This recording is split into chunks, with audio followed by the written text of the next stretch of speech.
I love this Republican congressman. He could possibly be a part of breaking the fever, breaking the conspiratorial fever, breaking the crazies, etc. With not only the book that he wrote, with what he has to say. Representative Denver Riggleman from Virginia, Republican from Virginia. Check this interview out, and then we'll take it on the other side. CDC director yesterday said a mask can be more effective than a vaccine for some people. CDC didn't say that. CDC director did yesterday. No, I didn't. I'm not trying to argue with you. He did. I know. I trust me. I saw it. It's not true. There's a lot of stuff on Facebook that talks about how Democrats are running child trafficking rings. I believe it. You believe it? I do, because I believe a lot of the movie stars. I do. I believe it. And that was me talking to some Trump supporters in Staten Island who were dug in on some of the conspiracy theories and insisted facts were not facts. And while President Trump went on to lose the election, conspiracies haven't lost. They're still out there. They're still causing problems. It's something that is not lost. It's an outgoing Republican congressman who once dropped thousands of dollars on trips to hunt down Bigfoot. Republican Congressman Denver Riggleman of Virginia, who is the author of Bigfoot. Congressman, I got this pitch in my email about your book, and I initially dismissed it until I heard an interview you did and how it linked conspiracy theories. And I thought it was just a really brilliant way of trying to get at the problem that we are facing right now. It is more mainstream right now within the Republican Party. What do you do about this? I did try to get at people a little bit with this book, Bigfoot, It's Complicated, because, I've been a victim of disinformation. But, my background is in intelligence, counterterrorism, and non-kinetic attack, sort of like what you saw with the SolarWinds hack. And I just wanted people to know that belief systems can completely overtake your life view. And looking at different sets of Bigfoot believers, not only did they get very angry with me, they actually thought, Katie, and I hope you're okay with this, they thought I was making lists. I worked for the National Security Agency. They thought I was making lists to hack into their bank accounts and destroy their lives because we knew that Bigfoot existed.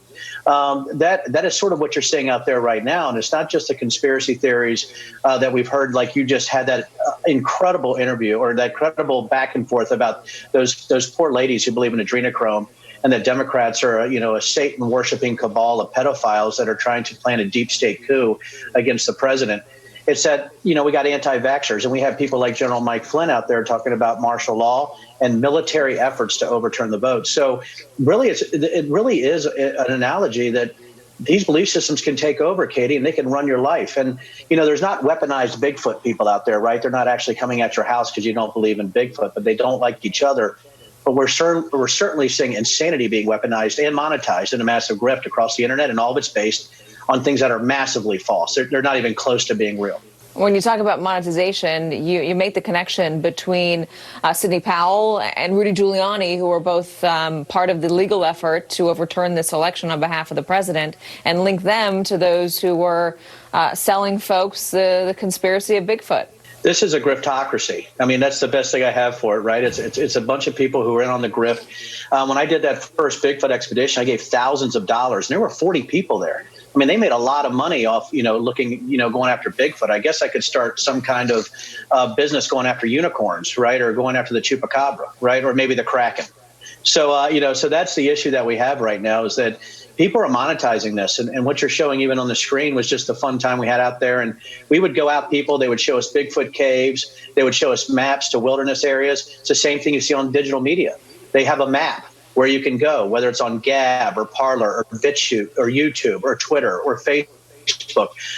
The encrypted chans, right? The encrypted image boards. All that is the same map that people are using right now. Right. I talked to an NYU psychology professor about conspiracy theories. He's done a lot of research on it.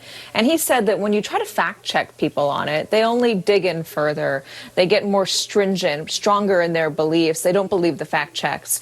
So given that, and that's the effort that we make every day on television, it's what Facebook is trying to do with its fact checks and Twitter, et cetera. Is it possible to combat this? I think it is. I think you got to do it with compassion, but you also have to be very offensive.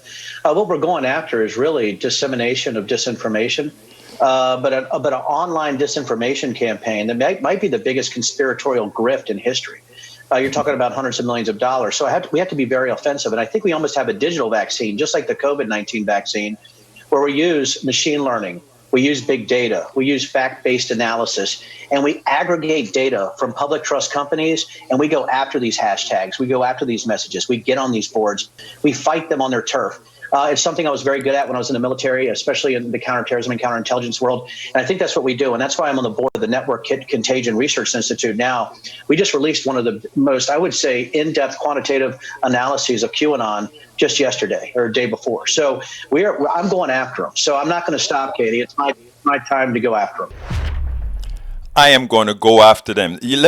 I want you guys should actually go to a QAnon website or page or whatever. You'll see that it's really a grift. They're just there to make money to the suckers who are willing to believe the crap they talk about and just fork out the money, the hats, the t-shirts, the storyboards, everything. As soon as you get to one of their websites, you're hit up immediately, and then they give you the entire video for the story. Look, what this guy is doing is it's a great thing. We need more people to take the active role that he says he's going to take, which is I am going after them. We are going after them. We are, and it's not enough to just give information. You notice what he said? We have to be offensive. In other words, it can't be a defensive, some sort of defensive nature. You have to offensively take over so that these guys who, the leaders of, I mean, you don't blame the average person all that much. You blame the leaders, the people who are instituting the grift, the people who are stealing, the people who are the ones doing that. Congressman Denver Riggleman from Republican from West Virginia. I mean, Republican from Virginia. Very good job. We spend a lot of time deconstructing the news, trying to parse it into a form that everybody can understand. We try to find those little nitpicks where it flies above the fray, etc. If you really like these videos that we do, I want to ask a big favor. Please go ahead, number 1, subscribe to our channel, and number 2, please join if you can. Thank you so kindly for watching. Keep watching. Please remember to share. We must populate the entire internet with our progressive message, a message that we know is what most Americans say that they want. So help us, please join.